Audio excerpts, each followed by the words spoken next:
Lecture 56, Jean-Jacques Rousseau.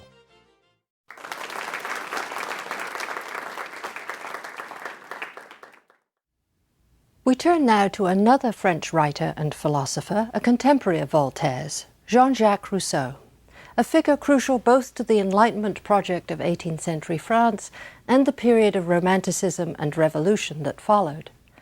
Because Rousseau's philosophical work is so central to the political beliefs and literary articulations of Romantic artists, I want to spend some time outlining that philosophy before I turn to Rousseau's literary achievement. To make this distinction between the philosophical and the literary would have been an artificial distinction for Rousseau, as it would have been for so many of his contemporaries like Voltaire and Diderot, given that his political and aesthetic beliefs were so inextricably entwined. But let us make that distinction here for the purposes of clarifying some of his central beliefs and arguments. As I have suggested, Rousseau bridges the neoclassical and Romantic periods. His work is both an advance upon and yet also a refutation of the work of earlier French Enlightenment thinkers, with their passionate defense of reason and equality, and yet he also prefigures the political and aesthetic concerns of the Romantics, with their insistence upon the value of individual subjective experience and the power of the imagination as a moral force, especially in its relationship to the natural world.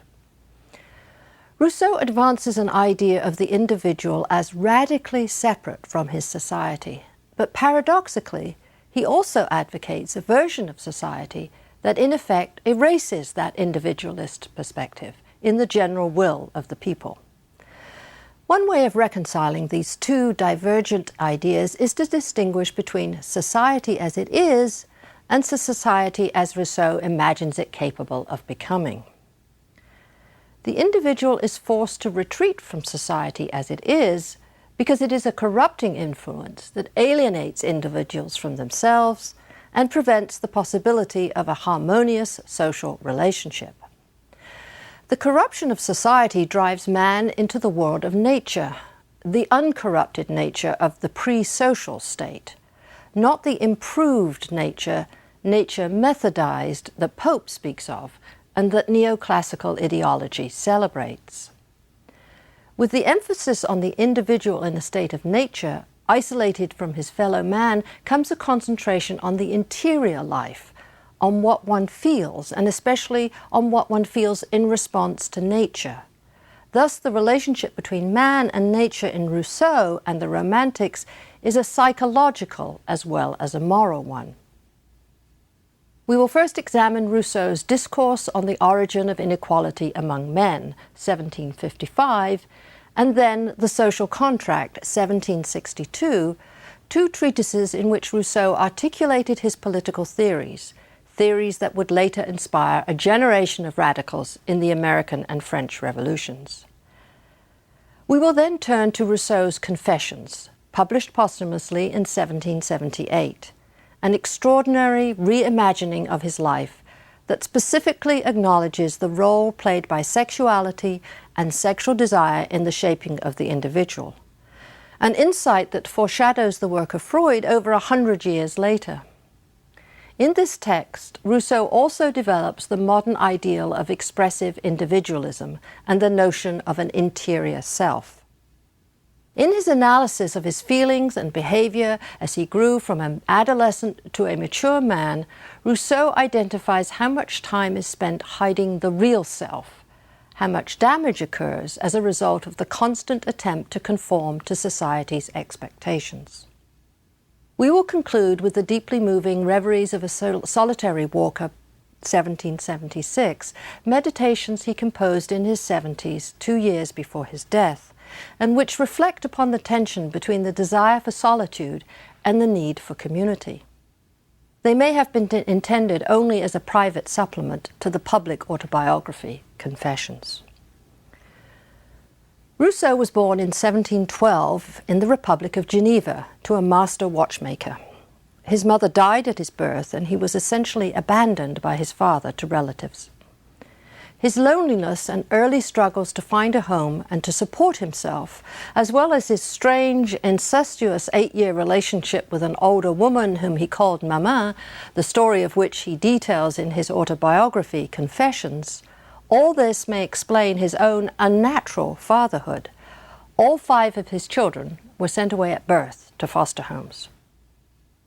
His love for his country, the Republic of Geneva, and a respect for its unique form of governance, an island of democracy in an otherwise sea of autocracy, would be the inspiration for many of his political ideas and writings, and he signed himself in his published works as a citizen of Geneva. He led a more or less vagabond life, finding employment as a tutor, engraver, music teacher, lackey, until he discovered his talents for writing and joined the Parisian literary class in the 1740s. His rise to literary fame was firmly established when he was awarded first prize by the Academy of Dijon for his discourse on the arts and sciences in 1750, when he was 38 years old. Like other writers and philosophers, he was engaged in all the great political debates of the day. But the mode of his political expression was limited by comparison, say, to Voltaire. Rousseau employed mostly the essay and the epistolary novel form. His writing style was distinctive in its peculiar frankness, directness, and artless eloquence, and in its dramatic qualities, which may explain why Rousseau's words were so frequently incorporated into declarations of independence and political manifestos after his death. Rousseau was famously sensitive, sometimes to the point of being paranoid and antisocial. His ideas were often attacked from both sides, sometimes for being too reactionary, sometimes for being too radical. Several of his most important friendships, notably with d'Alembert, Diderot, and Voltaire, ended in bitter disputes.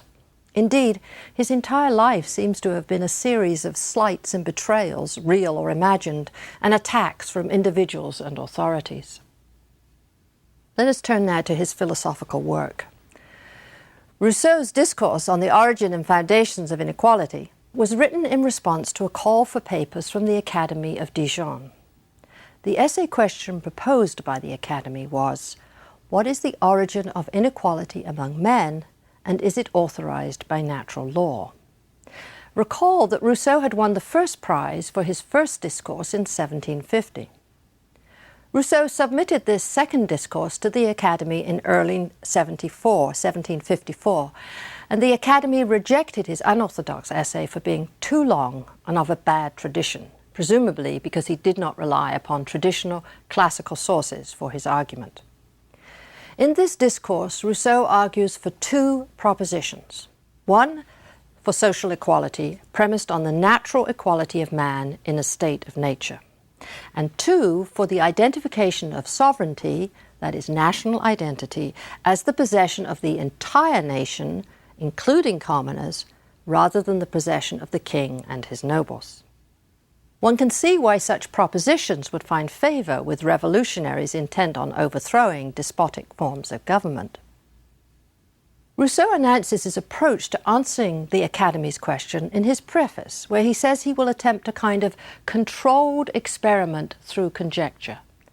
He will discover natural laws and their dictates by examining or imagining man in his original constitution, that is, pre-civilized man in a pure state of nature, as opposed to his disfigured condition imposed by society.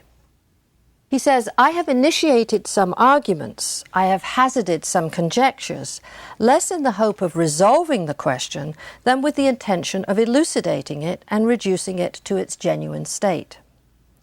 Others will easily be able to go farther along the same road, though it will not be easy for anyone to reach the end.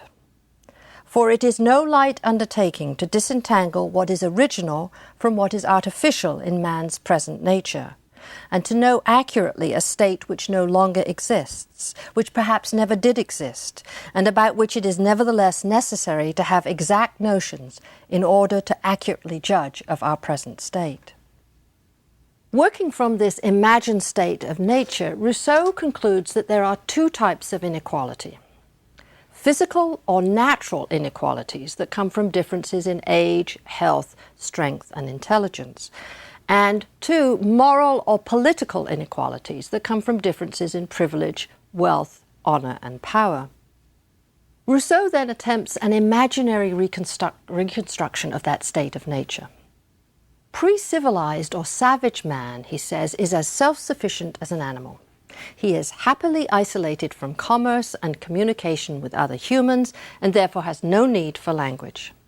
Physically, his senses and instincts are keener than that of civilized man. Morally, he is driven by desire, fear, and physical love, though these passions are relatively inactive since nature provides him with all that he needs. However, he is also morally distinct from animals in that he has 3 peculiar faculties: free will, the perfectibility, that is, the desire and the ability to improve man's condition, and a sole natural virtue, pity. This combination of instincts and sentiments predetermines 2 natural laws that guide savage man's behavior. The first is an impulse for self-preservation, what Rousseau calls amour-propre, and the second a natural repugnance to see any sensitive being perish or suffer.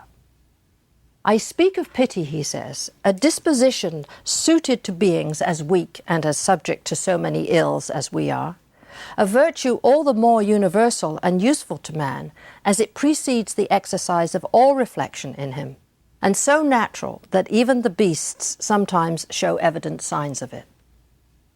It is the inevitable growth of society that corrupts this natural man. As micro-societies emerged from pure nature, the proximity of others causes nascent man to contemplate difference, to make comparisons, and with his reason now awakened, perfect his conditions. Inequalities born of natural difference first inspire his vices: jealousy, contempt, greed, pride. Then, as society grows and man becomes more interdependent, wealth, power, and property accumulate in the hands of a few. When these contrived inequalities born of social influences become disproportionate to natural inequalities, crime and vice reach an extreme. That is the condition of modern society. The political establishment and civil laws arise putatively to curb crimes and vices and to protect the weak, but tyranny immediately perverts this tentative civil society. Despots point to divine rights and voluntary enslavement to justify tyranny and inequalities, but Rousseau asserts that freedom is an inalienable impulse and cannot be given away. The only legitimate contract of a body politic is one in which people exercise their free will to choose their leaders. In summary, then, Rousseau argues that the original simplicity and equality of life has been corrupted by the emergence of a complex and divisive society, divided by class, wealth, labor, and the bureaucracy of the state itself.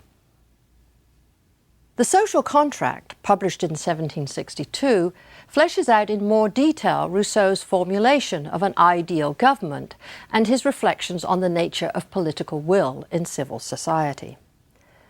Paradoxically, Rousseau begins the Social Contract from a radically different perspective than he began his second discourse on inequality. In the Social Contract, Rousseau argues that civil society can free man from the dangers of the state of nature, but that thus far this possibility has not been realized. Only, Rousseau suggests, with some reconciliation between the individual and the collective, can a genuine civil society evolve. In the first sentence of Book 1, Rousseau immediately and boldly asserts, "Man was born free and everywhere he is in chains." Liberty, he claims, is an inalienable right of man and no one can deprive him of this right. A government rules in the interest of the people, with the will of the people, and this is the social contract. Rousseau offers the reader the powerfully imagined drama of the origins of society, a foundational moment when the individual freely transfers his consent and rights to the state. Book 2 describes how the general will of a sovereign people is expressed. by direct referendum in a small state, or by just-minded representatives in a larger state. The general will, like the individual freedom, is inalienable and indivisible, but it does err. Too many laws and penalties may signal a weak constitution that fails to inspire virtues. Liberty and equality are the guarantors of the people's best welfare. Book 3 compares three forms of governance: monarchy, aristocracy, and democracy. This last one, democracy, is said to be best suited for a small state where citizens are in close proximity and debate can easily thrive, such as in Geneva. Rousseau proposes regular votes of confidence by the people to assure check on the power of the government. But he has little to say about the ideal form of government and acknowledges that both democracy and monarchy might express the general will. In Book 4, Rousseau advocates a mandatory civil religion, where citizens must pledge faith in civic dogmas, for example, law, justice, sovereignty, patriotic duty. There are ominous implications here for the limitations of individual freedoms by the state. The obvious irony in this precept is that Rousseau cannot reconcile this form of coercion with the principle of free will so fundamental to the social contract. There is no uncertainty, however, about the rule of law and the equality of all citizens before the state. These, he argued, were the necessary foundations of freedom within society. The social contract was banned in France and burned in Geneva. Though Rousseau was directly influenced by Montesquieu, Locke, and others in formulating this manifesto, it is his quotable language, especially in its eloquent directness, that inspired the great social contracts of the 18th century, such as the American Declaration of Independence, the American Constitution, and the French Rights of Man. Let us now turn to Rousseau's Confessions and Reveries and see how the tension between the individual and society is played out in these texts. Rousseau's Confessions were begun in 1766, when he was 54 years old, and completed in 1770, but not published until after his death in 1778, but he fully intended them to be a public record of the first 53 years of his life. He begins his autobiography with a remarkable statement, one that suggests both the high opinion that Rousseau had of himself and the constant self-defensiveness that marked his relationships with the world. I have resolved on an enterprise which has no precedent and which, once complete, will have no imitator. My purpose is to display to my kind a portrait in every way true to nature, and the man I shall portray will be myself. Simply myself. I know my own heart and understand my fellow man, but I am made unlike anyone I have ever met. I will even venture to say that I am like no one in the whole world. I may be no better, but at least I am different. His claim that his autobiography had no precedent was as wrong as his insistence that he would have no imitators. Both St. Augustine's Confessions and St. Teresa's Life of herself stand as models for Rousseau, although they are both spiritual autobiographies and not the reimagined life of the body and emotions that Rousseau writes of. Since Rousseau's Confessions, autobiographies have flooded the market, from the most superficial and mundane to the great fictional recreations like Goethe's The Sorrows of Young Werther, Joyce's Portrait of an Artist, and Proust's In Search of Lost Time. And even though Rousseau insists on his unique individuality, one of the claims that aligns him with the Romantic movement, by the way, he also offers us memorable scene after memorable scene where he engages with the disappointments, failures, and triumphs of a life lived rich and intensely in social contact, and as such, it is a life that is representative of us all. Confessions focuses not on the social self, but on intense personal experience and the constant assessment of an individual's response to moral, emotional, and sensual dilemmas. This assessment comes not in the form of philosophical analysis, as it does in neoclassical articulations of the self, but in the effort to reach the deepest level of feeling, of emotional response to events. Thus, the development of the individual proceeds through experience, not through intellectual analysis. As Rousseau himself says, "I have one faithful guide on which I can count, the succession of feelings which have marked the development of my being, and thereby recall the events that have acted upon it as cause and effect. I easily forget my misfortunes, but I cannot forget my faults, and still less my genuine feelings. The memory of them is too dear ever to be effaced from my heart. I may omit or transpose facts, or make mistakes in dates, but I cannot go wrong about what I have felt, or about what my feelings have led me to. And these are the chief subject of my story." One example will demonstrate how Rousseau examines his emotional responses to experience. From the time Rousseau was 19 until in his late 20s, he lived with and was from time to time supported by Madame de Warens, whom he addressed as Maman. Although the relationship began platonically, Rousseau eventually became her lover, actually one of her lovers, since he shared her with at least one other resident of her house. Here is his description of their first sexual encounter, which, by the way, she has set up as a way of initiating him into manhood. "The long habit of living with her on terms of innocence, far from weakening my feelings for her, had strengthened them, but at the same time it had given them a different turn, rendering them more affectionate and more tender perhaps, but less sexual. By calling her Maman and treating her with the familiarity of a son, I had grown to look on myself as such. But the day came at last, more dreaded than desired. My heart fulfilled my pledges without any desire for the reward.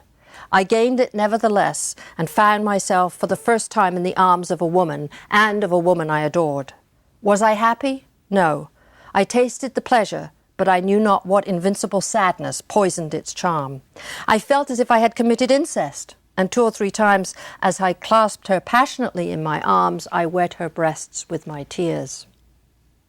The sexual encounter is not described as a sensuously physical encounter so much as an encounter that is felt on the emotional pulses, perhaps because it felt so much like incest. But so many other encounters with women are described in the same way in the Confessions. His inclusion of the intimate details of his sexual life, such as his recognition that he finds sexual pleasure from being spanked, an experience he recalls from his childhood, is not intended to titillate, but because, like his passion for the world of nature, it contributes to our understanding of that interior self not evident in society. Rousseau is not interested here in what happened, in a true representation of an event. The issue here is not truth, at least not truth in the sense that neoclassical thinkers use that term. The issue is whether the narrator is true to his feelings. And any judgment about the moral rightness or quality of those feelings is irrelevant, a moral principle that has, of course, enormously dangerous implications. As a reader of this autobiography, of course, we recognize that the narrator might believe himself to be true to his emotions, but we can detect a defensiveness in his characterization of himself, and that the truth that he claims to be telling is considerably more complex and fictionalized than he is willing or able to say. It is clear that this way of understanding how an individual grows, learns, and matures foreshadows psychoanalytical theory and the representation of the psychological self in the 20th century. It is also clear that as Rousseau traces his life through the innocent days of childhood and his idyllic life with Maman, onto the inevitable disillusionments, suffering, and disappointments of his mature life, much of which, it must be said, Rousseau brought upon himself because of his jealousies and quickness to feel slighted. But as he traces this movement from the innocent child to the experienced man, Rousseau is also tracing the development of the human race itself, from its pre-social state through the corruption and compromises of 18th century Europe. Precisely the narrative he has articulated in his discourse on inequality. Rousseau, like his romantic successors Goethe and Wordsworth, is fashioning a distinctive kind of self-writing, a recognizable form of the modern autobiography. So let us turn finally then to the Reveries of a Solitary Walker. These reveries were written during the last 2 years of Rousseau's life and published posthumously with his Confessions in 1782. The Reveries is a series of 10 walks or chapters, composed more in the style of an introspective diary than that of an autobiographical history such as Confessions. Rousseau's reflections, like his daily walks, are ambling. They ignore the specific confinements of space or time. He has decided, he says, to keep a faithful record of my solitary walks and of the reveries which fill them, when I leave my head entirely free and let my ideas follow their bent without resistance or constraint.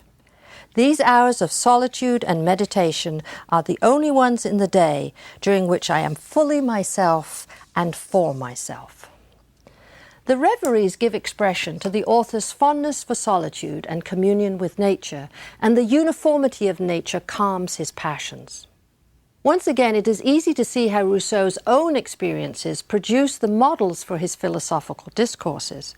This lifelong solitary walker surely resembles the pre-civilized, isolated man of the Second Discourse.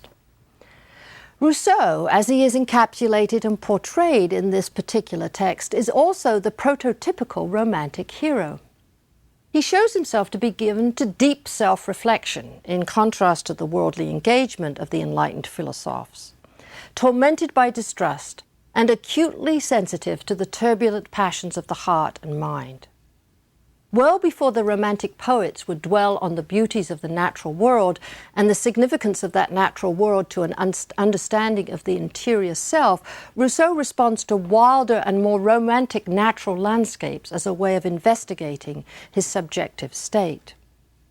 He says, "When the lake was too rough for boating, I would spend my afternoon wandering over the island, searching right and left for plants, sometimes sitting down in the most cheerful and solitary nooks to dream at my ease, and sometimes on terraces and knolls to let my eyes wander over the superb and breathtaking view of the lake and its shores, crowned on one side by the nearby mountains and on the other spread out into the rich and fertile plains over which my sight extended all the way up to the more distant bluish mountains which blocked it."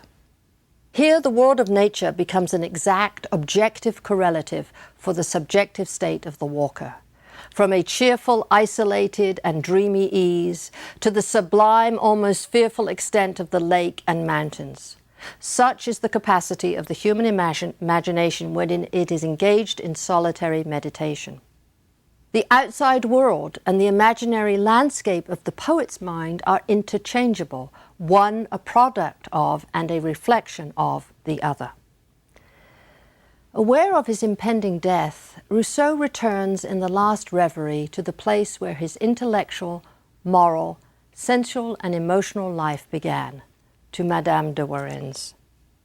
Today, Palm Sunday, it is precisely 50 years since I first met Madame de Warens. She was 28 then, having been born with the century. I was not yet 17, and my burgeoning temperament, of which I was still unaware, gave new warmth to a heart naturally full of life. This first moment determined my whole life, and by an inevitable chain of events, shaped the destiny of the rest of the days. Rousseau reflects frequently on dying, yet seems happily indifferent in this last reverie towards his legacy as a person and a writer.